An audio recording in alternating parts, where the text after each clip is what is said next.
Wow, was that awesome? How relieving was that as a fan? As a Browns fan, I can only imagine how relieved the players and coaches feel on the Browns. The Browns just beat the Bengals in Cincinnati, aka the little brother, 41-16. They made it look easy from start to finish. I'm your host, Josh Paloha, with a guy currently in Vegas. Somehow found some time to do a podcast. I don't know why. He should be on the blackjack table, but here he is doing the podcast. Joining me, as usual, Joe Gilbert, Browns Instant Insights, WFMY Podcast Edition. We're live on Facebook, YouTube, Twitter. If you're listening to us live, leave a comment. We'll feature you as long as it's PG-13, as long as it's clean. But yeah, I mean, beating up on the little brother. I hate to be like a Michigan reference. Screw Michigan always, but it's nice. Baker Mayfield. It was like one of those. We'll talk about this later on. It was one of those chip on the shoulder, doubt me Baker games, and he flourished as he usually does in those types of situations. Joe, first off, watching the Browns game in Vegas, how was it? And two, just talk about the Browns overall. It was awesome. So I was at Circa. It's like the new sports betting place, and if you guys ever go to Vegas, you got to stop there to watch the sports there. It was by far the best sports book in the city, and it was amazing just to watch them on the big screen. Yeah, amazing. Putting $20 on them too, Joe. Joe Gilbert, huge spender, huge spender right here.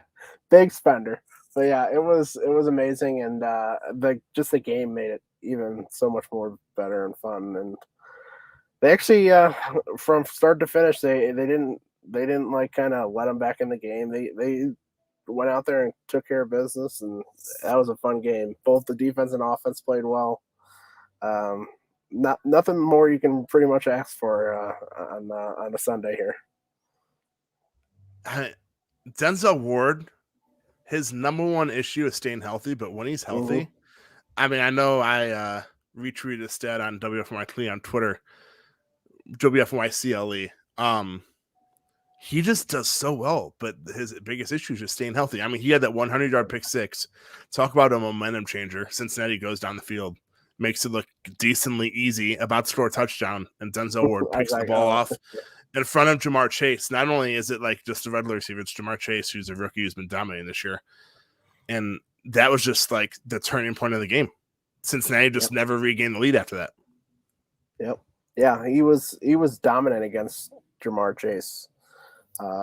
He looked. My dad was talking about that. He looked Chase looked frazzled. He sort of looked like preseason Chase, where he was dropping passes and struggling. And give kudos to the secondary. They both him and Newsome. They really got into the Cincinnati receivers, and they won that battle. It was one of the biggest matchups in the game, and the Browns secondary came out winning it by a big margin. Yeah, it's not like the Browns offense just put up 41 points and Baker just had a little screw you OBJ game. But let's talk about the defense first, since we're already on that topic. Denzel Ward, pick six. Greg Newsome, well done on Jamar Chase.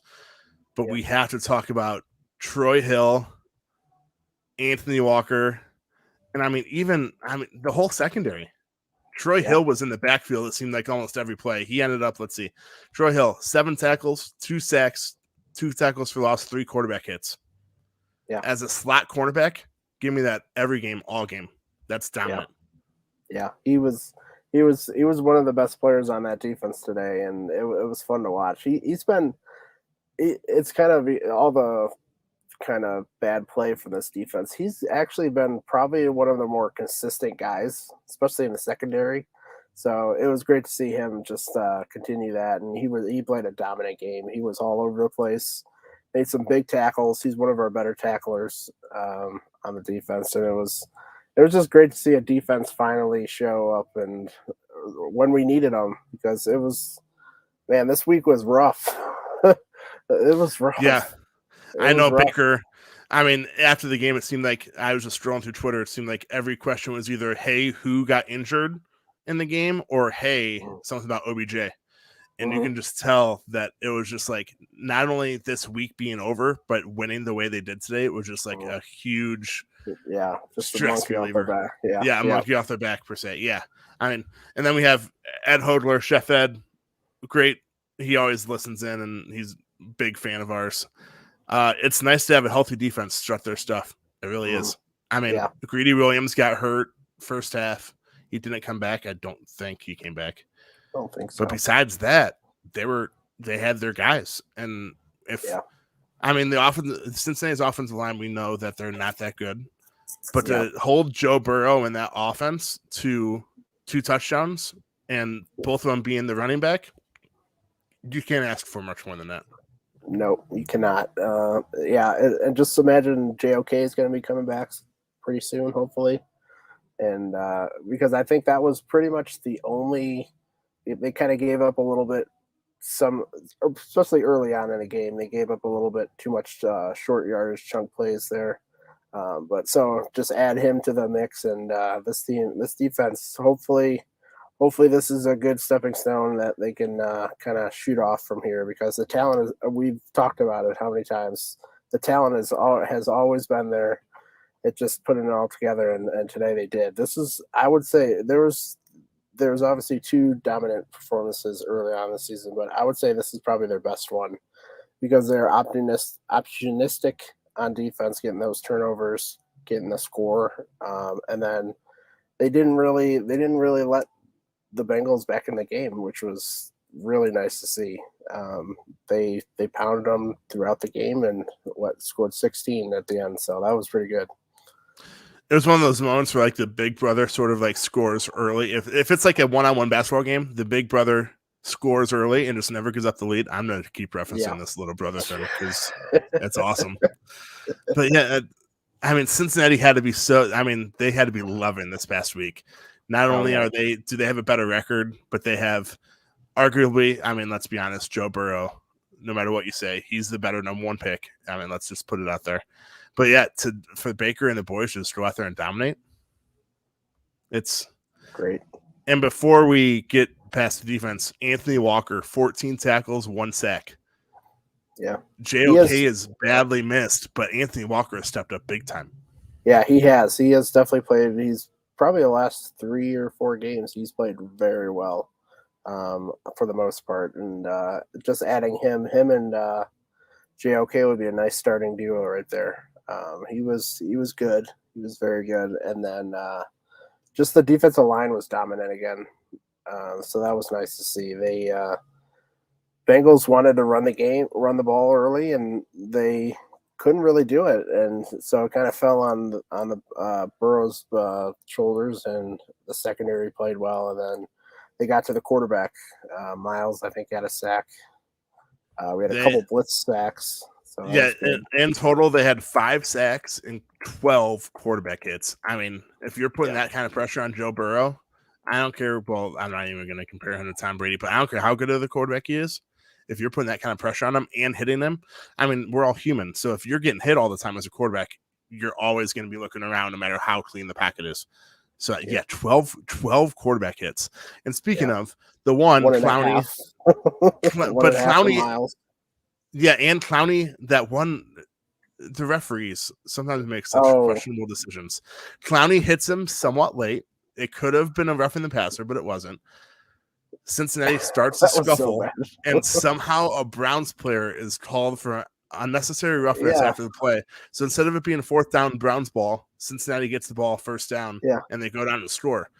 Luckily, it didn't matter. Yeah, exactly. If anything, it's like, who started it? Cincinnati did.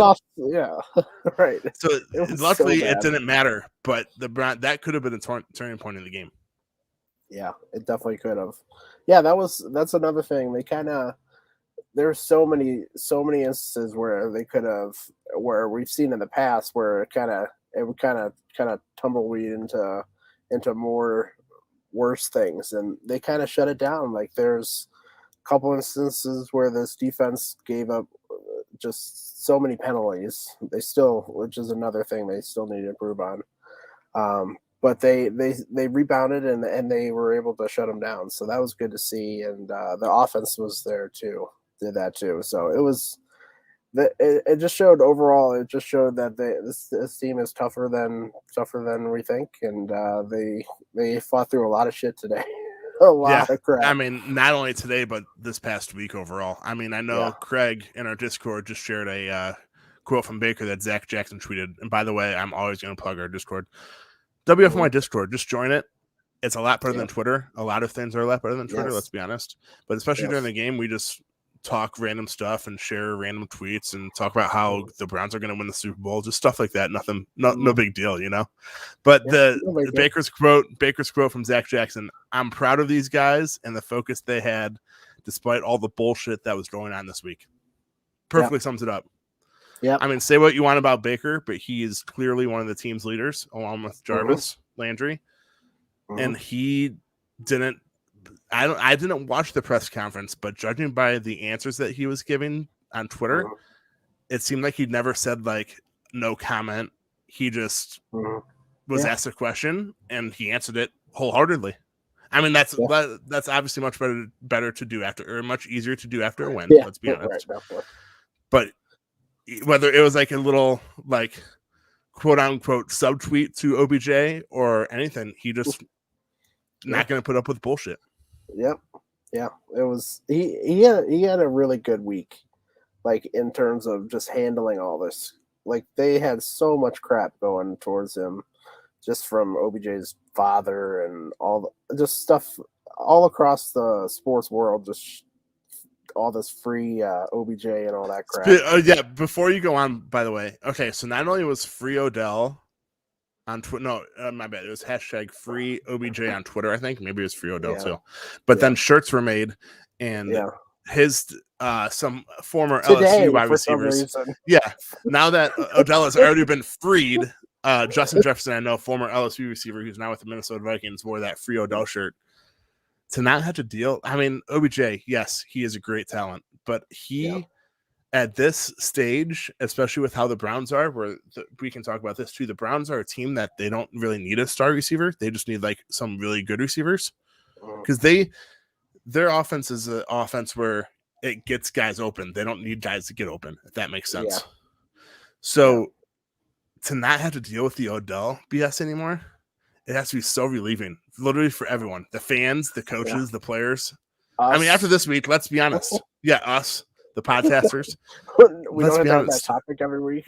After this week, I'm sure there won't be many unless the Browns just flat out stink one of these games, and it'll be like, well, how would you have done with OBJ? But it's just so relieving. Yeah. Or if they play against them. I fully expect that is bound to happen. I fully expect him to join a team that's absolutely on his schedule still. Absolutely. Somehow, because he has to like make up for the Browns screwing him over, even though the Browns didn't screw him over, but that's beside the point too. I'm looking at you, Adam Schefter, who is clearly getting the news from the OBJ camp. It's so true.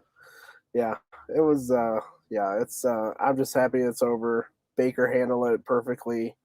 He was honest about it, and he put his play. He put his play first, and he showed up today.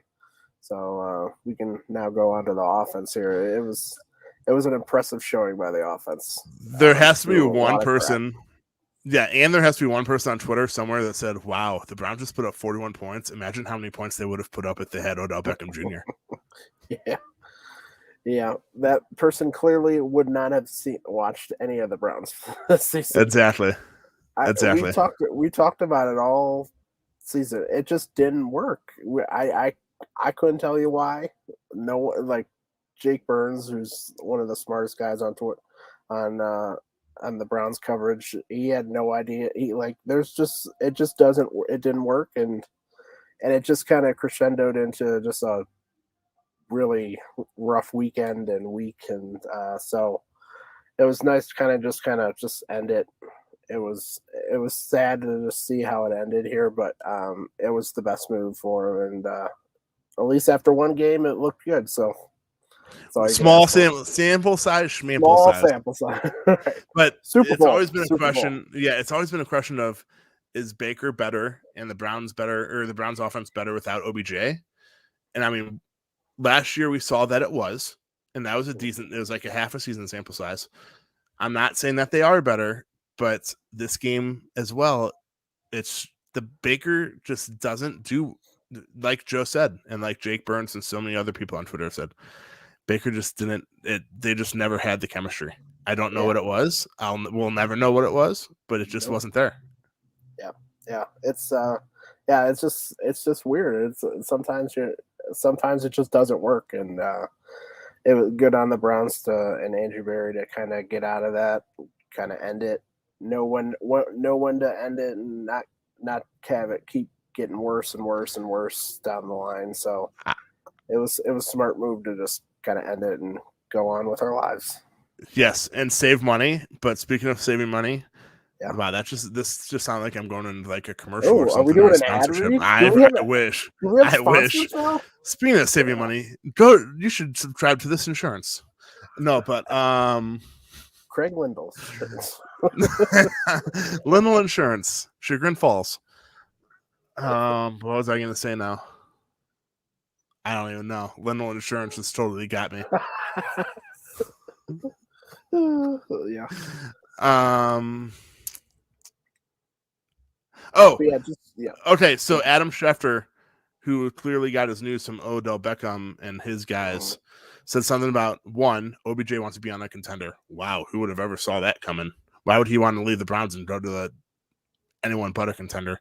And two, he made it pretty clear that do not pick him up on waivers. Detroit Lions, I know you're out there. You need a receiver. Please, it'll be worth a few extra $1 million if you pick him up on waivers. But Browns fans, we will make a GoFundMe for you. Detroit Lions. If you put in a waiver claim for Odell Beckham Jr., please just do it. Oh man, do you know how great that would be? We'll slide you under like a 7th round pick later in the offseason. Exactly. Like Odell thinks he's probably like, one, he wants to be on a contender. Two, he wants to be on a contender that plays the Browns. Let's be honest. Yeah. Dude, well, what actually Detroit does play the Browns, so that marks one check mark off. But they're not a contender. But it would be so funny if Detroit or someone like that puts in their claim on him. It would be hysterical. It would be. Miami. Oh man, receiver. They're looking for literally every single position on the field. Yeah. Jeff Naaman has to be. Man, I think they lost. No, wait, no, they won today. 2-7. Won, but they congrats on beating the Houston Texans, who are probably the worst team in the NFL. But I mean, I so badly want a bad team to put in a claim on Odell. Not only would it save the Browns money, but just to like watch it from the outside. Oh yeah, watch it. It'll be that meme where it's just you're in the park in front of an explosion in the background. Oh man, yeah, it'd be great. It would be great TV. It would be, yeah. But on with the offense. All right, Baker did well. Nothing spectacular, but he didn't have any 14 of 21, 218 yards, 2 touchdowns, no mistakes. As we continue to say, as long as he doesn't make mistakes, if he's a game manager 90% of the time, but makes the throws that are needed 10% of the time, down with it. I would love for him to be able to make the throws in the fourth quarter, which he didn't have to do today. But that's a whole other conversation. He did make some big time throws late, actually. Which was nice. That one to David Njoku was, but it's also different when you're up 3 touchdowns and you know what I mean. I want him under pressure to go out there and win a game. But hey, I'm not complaining. They just won 41-16 today. That throw to David Njoku late was nice. The 60-yard touchdown. Yeah. That one, 60-yard touchdown DPJ. Fancy. And then, heck yeah, and then baby. The one to him late in the game too, on the sideline. He drops it between coverage. That was probably his best throw of the game. That was a hard throw to fit in there. His only bad throw of the game was when he had Jarvis open. It was a play. It was after a long Nick Chubb run. It was a play action boot, and he had Jarvis open in the middle of the field, and he not only underthrew it, but he threw it. It was really weird. I don't know if like the ball partially slipped or what. I feel like I feel like he maybe thought he was going to sit down there, kind of curl in, which I don't know why he would, because it looked like he was running a post or something. So it looked like it was another miscommunication. But yeah, that was just it looked awkward. It It was that was not his best throw, but overall he Yeah, was incredibly good. he He won the matchup today. He stayed clean, no turnovers. Really, I don't think there was a turnover worthy throw or decision today, which is a great sign. So yeah, he was excellent today. Yeah, he was. I mean, like I said, a game that he did what he had to do today. Nothing spectacular, but nothing bad. And I mean, even yeah, he outplayed Joe Burrow today, which takes a lot as it is. But when your quarterback does that and Nick Chubb, 14 carries, 137 yards, and 2 touchdowns, Stud. that is literally the recipe for success. I mean, your quarterback that makes no mistakes, and your running back averages 9.8 yards a carry. Yes. Boom. And Done. And before all the complainers, like, oh, why did he only get 14? Just go ahead and look at how many plays we had on offense. You're gonna figure out that because Baker only threw it 21 times. It's not like it was an odd game. Like the time of the possession, the number of plays was strongly on the Bengals side, but that it was all because we stayed clean and didn't turn and turnovers. I mean, yeah, and like you said, turnovers. That pick six. So by the time the Browns offense actually got the ball, it was 7-7, and there was 4 minutes left in the first quarter. Mm-hmm. I know in the first half they had 24 points and had only ran 15 plays. Yeah, it was. That's and then I think they had 3 plays over 60 yards. I saw. It was Nick Chubb. Nick Chubb, and then DPJ and who? I think they considered Denzel the. Oh yes, okay, yeah. Yeah, I mean, that was good to see. That was obviously that doesn't count for Denzel, but it was nice to see just the explosive plays back in the offense. We had not seen that in I don't know 3-4 weeks. So Baker can throw the ball downfield. Interesting. Oh yeah, very interesting. Crazy, he threw that right crazy in how stride that happens too, didn't he? Threw that right in stride. But yeah, the that was only negative. Oh, go on. No, I just thought it was just a perfect game for him, and it was fun to see. It's crazy that I'm looking at the stats now. The Browns outgained Cincinnati 361 to 348, and when you factor in the fact that Cincinnati had 2 possessions before the Browns offense even got the ball, that's crazy. Oh, I know. Yeah, how many times did you think that would happen? Yeah, exactly. Like that. The only negative I can take from the Browns offense, I mean, when they scored 41 points and Nick Chubb dominates like he did, penalties. I know we talked about this a little bit. The penalties have to stop. 10 penalties, 84 yards. At some point, it's going to cost them down the road. Yeah, it's still a killer, which is because last year, if I'm not mistaken, they were pretty good without penalties, but this year they're just getting rocked. And a lot of stupid ones too. I think we had 4 offsides on defense early on in the quarter. And it's not even bad, like discipline. Yeah. You can't even blame Kevin Stefanski or any of the coaching staff. It's just like these are adults. Offsides, right? Yeah, they're adults. It's not like they're like 15-year-old kids. If you're lining up off sides, it's the player's fault. It's no one else's fault. Right. Yeah. Yeah. It was that and it's been just a stupid plays, really, or stupid penalties. It's not really like obviously we're getting some pass interference and roughing the passer, which is always bad, but it's just these very annoying ones that luckily didn't affect us today, but can definitely affect us later on. So we gotta clean that up. It's a continual problem. Yes, absolutely. But yeah, I mean, I know we just went through both sides of the team, defense, offense, in 24 minutes, but it's a lot easier to talk about the positives in a 41-16 game than it is to bring up. I mean, literally the only negative thing I can say, stop the penalties. That's it. Yeah. It really was. It's it was a clean game overall, just in terms of like not turning the ball over, not making like mistakes on blocking and all that stuff. But yeah, the only mistakes were penalties, and that has to shore up here soon. I'm guessing Stefanski, that's going to be in the Monday or Tuesday film room session. It's probably going to be the first point Most good coaches are like that. They'll point out the negative, even in the wins. They'll point that out first, and I'm sure Stefanski will put that on the top of the list. It's gotta be better, and we've seen improvement all across the field. So I'm not betting against them that they can shore that up, but it's got to be fixed soon. Yes, absolutely, and stay healthy. If this team can stay healthy. I mean, I don't want to be too optimistic, but man, they showed a lot of promise today, and they were about as healthy as they've been all season. Yep. And hopefully JOK comes back. Hopefully, I don't know if Greedy came back or not. I haven't seen it. I don't think he did, but you saying I hope JOK comes back too. We haven't even the offense just put up 41 points. Nick Chubb just dominated like he did. We haven't even brought up Kareem Hunt. Imagine when Kareem Hunt comes back. Yeah, there's another thing that they need to work on. The red zone is still a problem. Absolutely.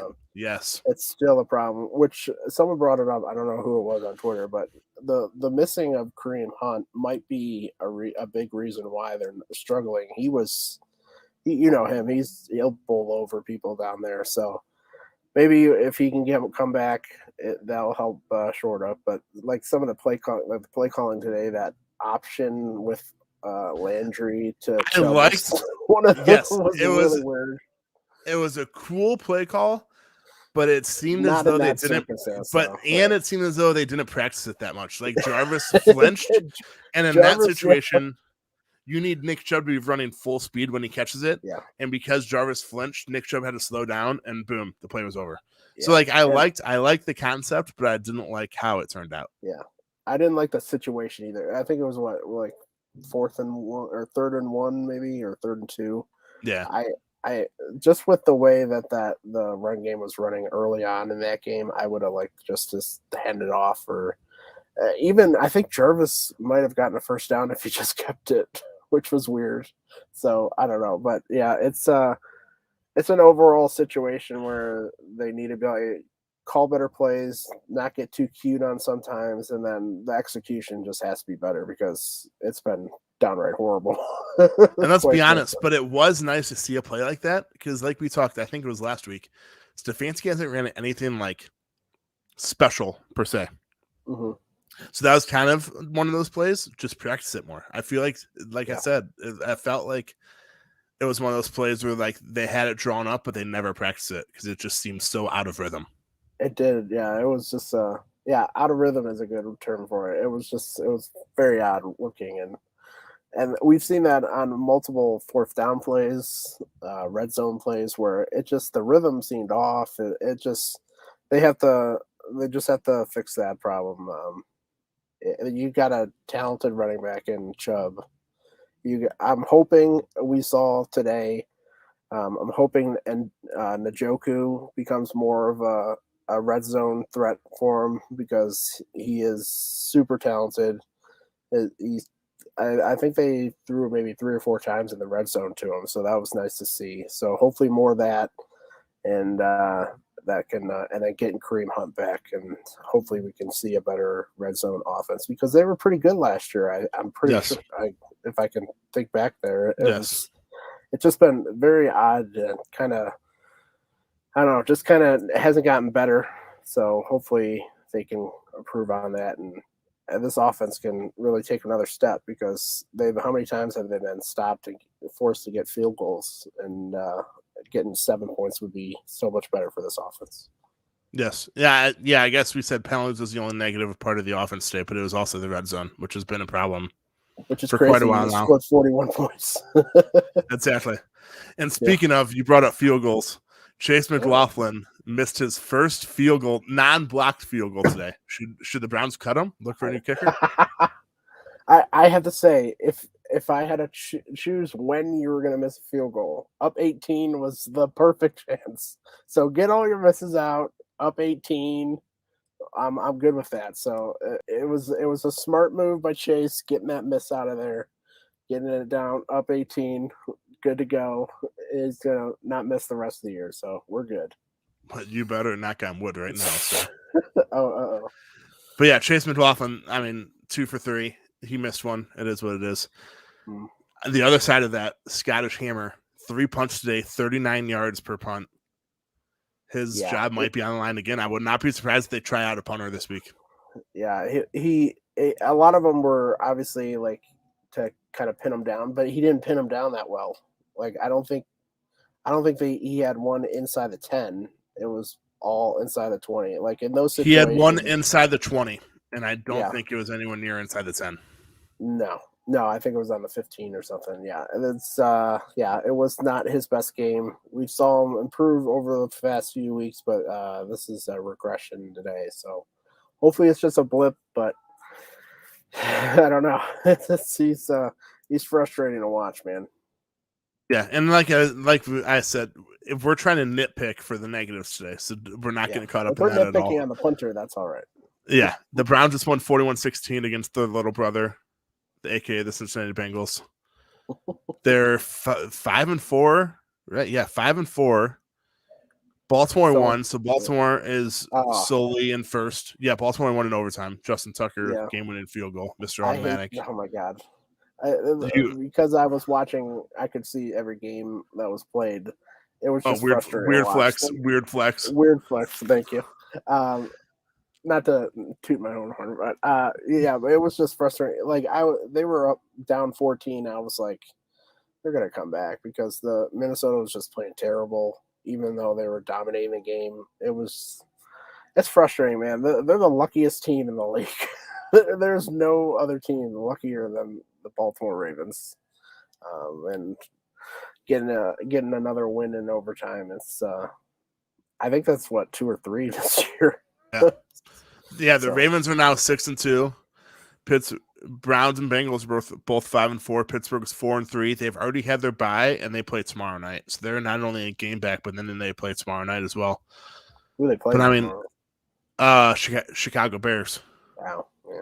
At Pittsburgh though, so that probably not. Yeah. So, but either way, I mean, the AFC North is just so tough. So every road win count. Like, I don't care who you play. If you get a win on the road, it's huge. If you get on a win on the road in the AFC North, it's even bigger. And if it's a dominant win, that's even bigger. And the Browns did all of those today. They checked all the boxes. Yep. They it was a must win. I know it's semi early-ish in the game in the season, but this week was a must win, and they got it done. So shout out to Stefanski getting this team ready, because they could have just laid an egg and kind of this season could have just fell apart from here, but they didn't. They came out hot and ready and just a dominant performance, and shout out to them. He was on this game today. Yeah, Stefanski, the leaders, like I said, Baker, Jarvis, whoever else was the leader. I mean, they came to play today and they dominated. It's as simple as that. Scott, I waiting for next year, summed it up perfectly. I'll read his 2 tweets. There is bound to be some mouth breathing over here over how the Browns played today without Odell. His absence didn't make the defense play the way it did, thus allowing Cleveland to let the game come to them. They were in control, whistle to whistle. It's true. I mean, besides like the first 3 minutes where Cincinnati was driving down the field, Browns were in the lead or tied from whistle to whistle. Was the offense improved today? 100%. Was Baker out to prove his doubters wrong? No way to know without asking him. Let's be honest. That's a yes. But it wouldn't surprise me. That said, it's the first time in weeks that they've had a complete game. Season saving? We'll see. One, yes, it was a season saver. I can only imagine how ugly this fall. It would. It would just kind of tumble. Yeah, it was. The Browns would be 4-5. If the Browns, going to the Patriots, they'd be 4-5, losing 4 out of their last 5, and then losing after Odell left like that. It would have been a mess. Luckily, we don't have to deal with it. I mean, it's all positive thoughts. Yep. Sports talk in Cleveland might be listenable. Listenable? Did I just say listenable? More. It might be easier to listen to sports talk. That's much better English, Josh. That was also a plus for me that I didn't have to listen to that crap. I flew out of here. That was part of the reason why I went to Vegas. I needed to get the hell out of that city to not listen to OBJ. Joe had to go cry his tears with dollar bills is what he had to do. I did. But seriously, I mean, it's confirm or deny that I have lost money today. Oh shit! But yeah, I mean, it's so nice. Just it's crazy the NFL roller coaster that is the week to week thing. It I mean, really last is. week people were calling for Baker Mayfield, Joe Woods, who else? Oh, Odell, Everybody- obviously. But now, Yeah. like Baker, everyone's calling him a leader. Everyone's calling him. I mean, it's one name, but Mhm. just the way he played today, he's Yeah. not worth 40 million. I'm not going to get in the conversation. He's not worth 40 million, but man, it's That was it's it was nice. big. Yeah. And Joe Was Woods' it? defense played well today. Yes. I don't have to write it this week that he needs to be fired, so that's good. And then it's just like I said, the roller coaster. It's just like it's not the top Yeah. thrill dragster where it's just one big hill. Every NFL weeks now that there's 17 regular season games, it's just a hill, Yeah. and you either keep going up or you go down. It's crazy. Yeah. It's And in that same thought, next week, if they lose, then we're back down. So we gotta pin these things together. This is gonna be a hard game next week. Patriots are the Patriots, even though they don't have Tom Brady. They are a tough team to play. It's going to be probably one of their best defenses they face all year. So it's going to be a challenge. But if they play like today, both offense and defense, we're going to be in good shape. So I'm excited to see them next week. And yeah, it was a fun one today, and I can't wait. Last week we were like, I don't really want to face off next week, but this week we're going into next week and kind of excited to see where we're at. yeah. They had the Patriots in New England, home against the Lions, at the Ravens, then a bye, and then the Ravens again. But these next 3 weeks, it can tell us a lot about this Browns team before their bye week. Yeah. I'd be very happy if they go 2-1. Very, very, very happy. Yeah. Definitely. If that W comes in Baltimore, that would even make it even better. But yeah, it's gonna be an important stretch here. Next 4 games is gonna be very telling of where if this is a battle for the division or if they're just battling for a playoff spot because they can kind of switch up the division here in the next 4 games by playing well and possibly sweeping. Who knows? So let's not get too far ahead of ourselves, sir. Who knows? I'll take. What I said. Who knows? If they go 3-1, right? Yeah, I would 3-1 say the so. next Yeah, 4. split Baltimore. That'd be like perfection. 3-1. Yeah, that's yeah, my perfection. Yeah, before the season, I thought splitting Baltimore would be a win. Getting it, especially I think they have a tough stretch there. I think the second game is in Cleveland, right? After Yes, it's Sunday night in Baltimore, bye week, 1:00 in Cleveland. And which while is the Browns are on a Baltimore. bye week, They play Pittsburgh, right? Yes. So that's gonna be a definitely. Obviously all games in the division are huge, but getting that win will be an important stretch because they have they have the schedule gods. Even like the Cavs have not had the schedule gods on their side. The Browns, they're still doing well. Doing Okay, well. go on. Yes. But yeah, it's the schedule gods are on our side there, so hopefully we can take care of business there. Yeah. And man, and the Cavs starting here in a couple minutes. If you're listening to us live, if the Cavs win again, it's gonna be a good weekend to be a Cleveland and Ohio State sports fan. It will be. And next Friday could even be a better weekend for I guess not Cleveland fans. Medina Ignatius next Friday. Oh, we're going there now. Absolutely. We'll see.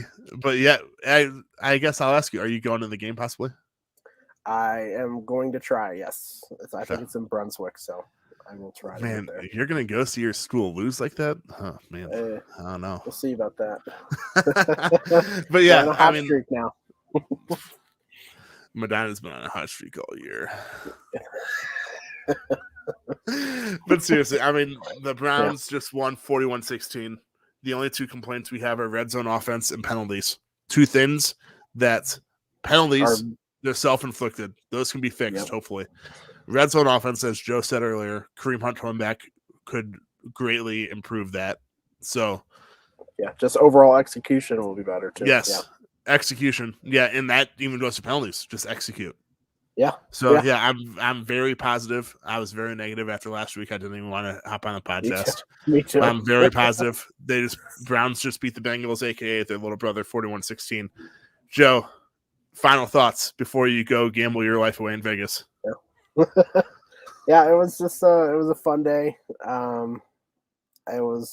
I didn't really want to spend my Las Vegas last few days here walling over a loss, so that was nice of them to do that. So wait, hold on. Before we go any further, before Joe said last few days, he's been there since Wednesday, and he's there until Wednesday. So no one feel bad for him. All right, continue. If I survive, we'll see. But yeah, it was just a fun day, man, and they played. It was probably the most complete game we've seen from both sides of the ball together, because in the two dominant defensive games, the offense didn't do much, and then the defense has been bad every other game. So it was nice to see a full complete win and in division win, getting their first win in the division. That was it was just very important, man. It was great. Absolutely, and I think that was just your phone telling you that it's dying. So we picked a good time to close this out. And I think I forgot to do this in the intro. This podcast, before Craig kills me, Craig from Lindell Insurance, by the way. Yes. But this podcast is brought to you by the Evergreen Podcast Network. I sometimes forget that. I don't know why it just occurred to me. But yeah, final thoughts. A great win today, 5-4. Things are looking up without Odell, luckily. But yeah, the Browns just beat their little brother, the Bengals, 41-16. Things are looking up. New England next week, and Joe and I will be back with you 5 o'clock-ish next Sunday night, hopefully talking more positive Browns words. Yep. Can't Thanks wait. again for joining us, guys, and go Browns. Go Browns.